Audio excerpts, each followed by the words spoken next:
Apakah tanaman subur itu membuahkan hasil yang bagus? Jawabannya tentu juga tidak, teman-teman. Ada yang bilang tidak, ada yang bilang iya. Karena apa? Tanaman subur itu belum tentu sehat. Tapi kalau tanaman itu sehat, sudah pasti tanaman itu akan subur dan akan membuahkan buah-buah yang sangat maksimal. Teman-teman bisa dilihat, apakah tanaman ini subur? Pasti teman-teman jawabannya tidak, karena ini daunnya kuning, tidak hijau tua, tidak. Tapi hasilnya, apakah hasilnya ini jelek? Tidak, teman-teman, bagi saya. Tapi silahkan bagi teman-teman bagaimana penilaiannya. Ini panjangnya teman-teman timun suri ini itu ada 45 cm. Ini nanti kalau sudah besar sekitar 3,5 sampai 4 kilo, teman-teman. Berarti buahnya bagus. Tolong dibaca dosis-dosisnya, tata cara pemakaiannya, dan selalu dipahami kandungan dari pupuk tersebut. Jika itu pupuk kimia, jika pupuk organik, teman-teman malah lebih aman, karena pupuk organik itu banyak dosis tidak jadi masalah. Yang penting disesuaikan dengan kebutuhan tanaman ataupun kebutuhan tanaman yang kita tanam. Apakah tanaman ini sehat? Jawabannya pasti sehat. Karena apa? Ini dalam satu tempat saja, satu pohon bisa nyampe 5 buah. Ini 4, ini 4, ini 5. Tuh, 1, 2, 3, 4, 5. Ini satu pohon, sudah ketahuan buahnya 6. Ini buah pertama, ini buah kedua, buah ketiga, buah keempat, buah kelima, dan buah keenam. Satu pohon 6 buah, dan insya Allah nanti hasilnya pun juga sangat besar-besar sekali. Jika teman-teman menyukai video saya, tolong bantu like, komen, dan subscribe. Siapa tahu video-video di channel Heri Petani Indonesia bisa memberikan ilmu-ilmu yang bermanfaat buat teman-teman semua. I feel nauseous, believe me. Never had a lot of shit come easy. Had to work hard, struggle just to be me. Had to rise up just so they could see me. Did what I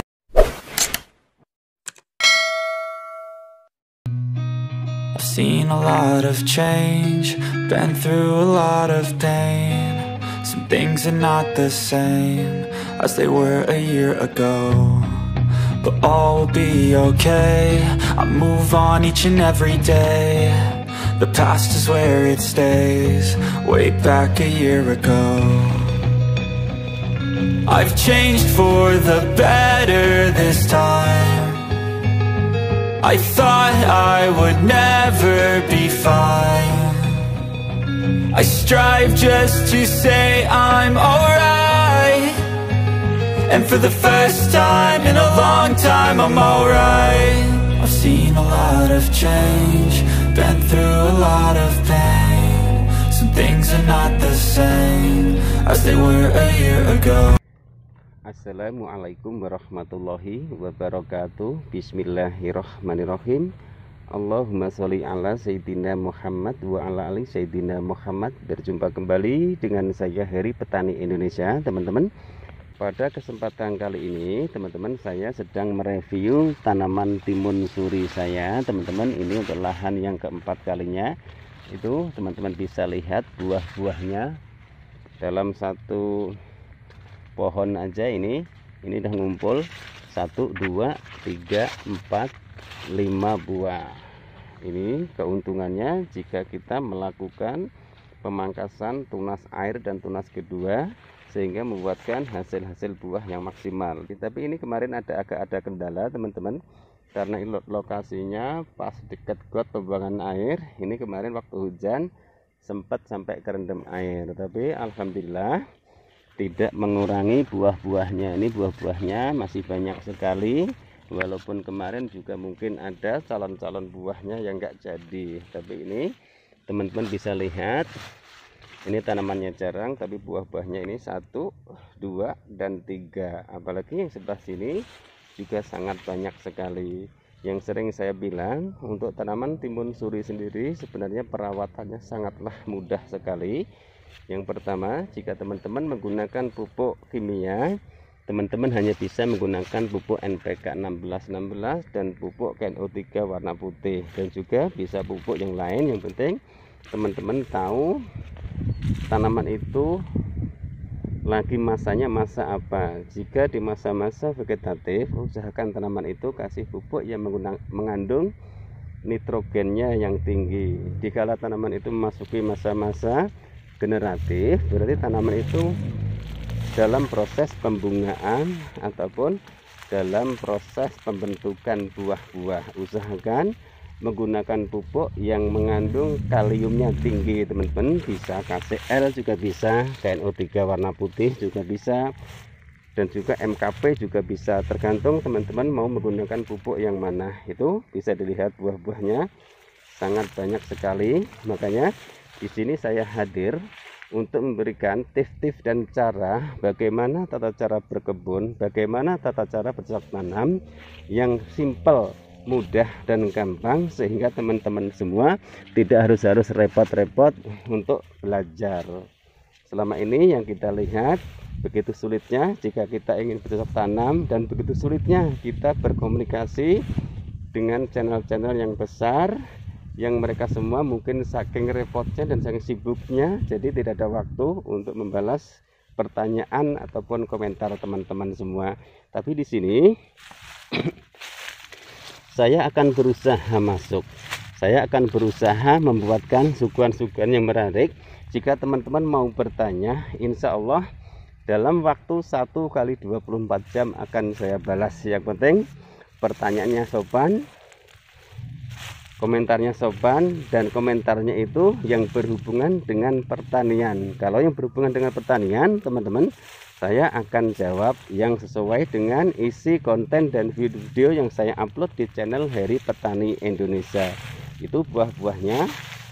Dan untuk tanaman timun suri ini, teman-teman, ini sama sekali saya tidak melakukan penyempraian menggunakan fungisida yang berbahan kimia. Jadi sama sekali tidak saya semprot. Tapi teman-teman bisa lihat itu buah-buahnya semua jadi. Dan ini insya Allah nanti pas awal puasa bisa dipetik dan bisa kita jual ke tengkulak. Itu buah-buahnya. Dan sebelah sini pun juga sangat banyak sekali. Itu buah-buahnya. Jadi sangat mudah dan sangat gampang sekali jika teman-teman ingin mau mencoba ataupun ingin mencoba. Ini kenapa saya sarankan untuk melakukan pemangkasan ataupun pewilan di tunas cabang pertama dan kedua. Tujuannya apa?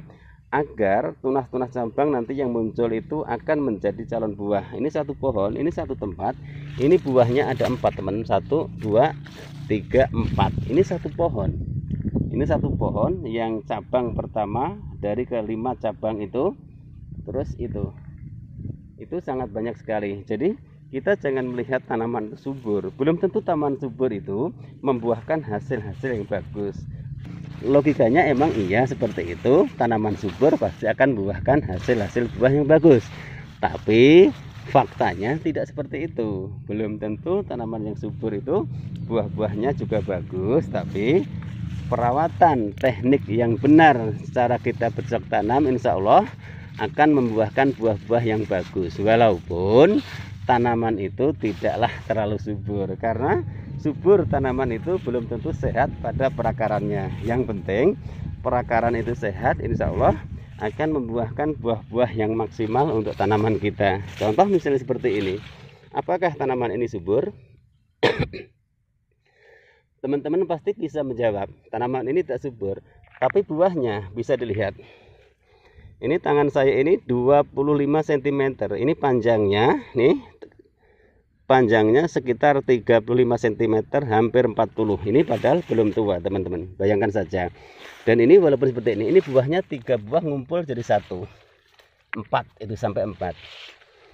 Jadi sebenarnya tanaman yang sehat subur, tanaman yang subur itu belum tentu sehat, tapi perakaran yang sehat sudah menandakan kalau tanaman itu subur, walaupun daun-daunnya pun tidak terlalu hijau, teman-teman. Jadi daun terlalu hijau, tanaman terlalu subur, kadang-kadang juga kurang bagus untuk proses-proses pembungaan ataupun pembuahan. Jadi usahakan seperti itu. Ini buah-buahnya, karena saking repotnya, jadi ada sebagian buah-buah yang masih banyak yang berdiri. Ini teman-teman bisa lihat sendiri buah-buahnya seperti apa. Ini juga berdiri, tapi alhamdulillah ini berdirinya loh. Ini sangat panjang sekali teman-teman, bisa dilihat itu sangat panjang sekali. Mungkin hanya ini teman-teman yang bisa saya sampaikan dalam video saya kali ini. Mohon maaf jika ada salah-salah kata. Niat kami di sini sering saya bilang, saya hanya ingin berbagi wawasan, berbagi pengalaman, ingin mempermudah teman-teman kita, sahabat-sahabat kita untuk mengakses bagaimana tata cara berkebun, bagaimana tata cara berkebun, dan bagaimana tata cara kita menanam tanaman melon, buah-buahan, semangka, melon, dan juga yang lain-lainnya dengan mudah dan yang mudah diakses, dan adik-adik kita gampang untuk komunikasi. Insya Allah mereka semua akan mendapatkan ilmu-ilmu yang bermanfaat. Tapi kalau akses itu sudah sulit, mereka semua ingin ngobrol, bertanya, aksesnya sudah sulit, bagaimana adik-adik kita semakin semangat untuk mencoba bercocok tanam, entah itu di bidang sayur-sayuran ataupun buah-buahan. Sekali lagi saya mohon maaf yang sebesar-besarnya, apalagi sebentar lagi masuki bulan Ramadan. Saya bersama keluarga Heri Petani Indonesia mohon maaf jika selama pembuatan video selama ini ada kata-kata yang kurang sopan dan menyinggung perasaan teman-teman semua. Tapi niat kami di sini hanya ingin berbagi wawasan dan berbagi pengalaman. Siapa tahu apapun yang saya upload bermanfaat buat sahabat-sahabat tani semua. Wabillahi taufik wal hidayah. Wassalamualaikum warahmatullahi wabarakatuh. Salam sukses buat Anda. Salam sukses buat para petani di seluruh Indonesia.